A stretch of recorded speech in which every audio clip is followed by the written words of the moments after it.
दोस्तों, सूरज की रोशनी हमारी जिंदगी में एक नया सवेरा लेकर आता है। हालांकि प्रकृति के नियम के मुताबिक हर दिन यह ढल भी जाता है। हम तकरीबन 24 घंटे में से 12 घंटे धूप की रोशनी में रहते हैं और बाकी समय अंधेरे में बीतता है। तब हमारे मन में कभी कभी ऐसे ख्याल आता है कि काश कभी सूरज डूबे ही ना।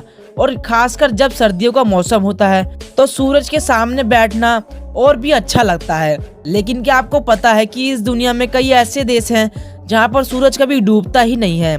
कल्पना कीजिए, जहाँ सूरज नहीं डूबता होगा वहाँ रात और सुबह का पता कैसे चलता होगा।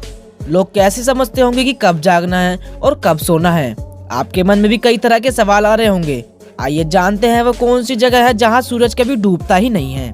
206 नंबर पे आता है नॉर्वे। नॉर्वे को लैंड ऑफ मिडनाइट सन कहा जाता है। यहाँ मई से जुलाई के आखिर तक करीब 86 दिनों के लिए सूरज डूबता ही नहीं है। नॉर्वे के स्वालबोर्ड में सूरज 10 अप्रैल से 23 अगस्त तक लगातार चमकता रहता है।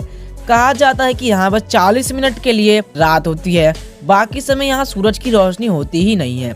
यहाँ रात 12:43 पर सूरज डूब जाता है और मात्र 40 मिनट के बाद उग जाता है। यहाँ जैसे ही रात के 1:30 बजते हैं सुबह हो जाती है, जो कि काफी हैरत की बात है।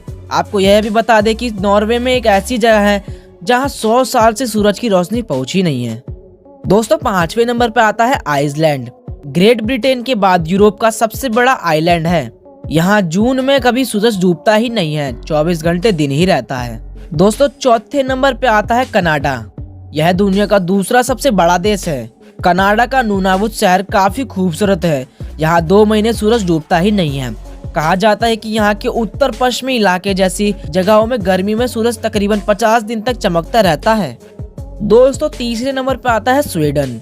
स्वीडन भी काफी खूबसूरत देश है। कहा जाता है कि यहाँ मई की शुरुआत से अगस्त के अंत तक सूरज 12 बजे के आसपास डूबता है और सुबह 4:30 बजे फिर से निकल आता है। यह एक ऐसा देश है जहाँ 6 महीने तक सुबह रहती है। दोस्तों, दूसरे नंबर पे आता है अलास्का। अलास्का भी इन्हीं देशों में से एक देश है जहाँ मई के अंत से लेकर जुलाई के अंत तक सूरज नहीं डूबता है। इसके बाद सर्दियों में यानी नवंबर की शुरुआत में यहाँ 1 महीने तक रात ही रहती है। इस समय को पोलर नाइट्स कहा जाता है। दोस्तों, पहले नंबर पे आता है फिनलैंड। फिनलैंड की बात करें तो यह झीलों और द्वीपों की भूमि कहा जाती है। यहाँ के ज्यादातर हिस्सों में गर्मियों के दौरान सिर्फ 73 दिनों के लिए सीधे सूर्य को देखने को मिलता है। इस समय के दौरान सूरज तकरीबन 73 दिनों तक चमकता रहता है, जबकि सूरज सर्दियों के मौसम में दिखता ही नहीं है। तो दोस्तों, ऐसी अमेजिंग फैक्ट्स देखने के लिए सब्सक्राइब करें अपने YouTube चैनल फैक्ट्स प्रूफ को। जय हिंद, जय भारत।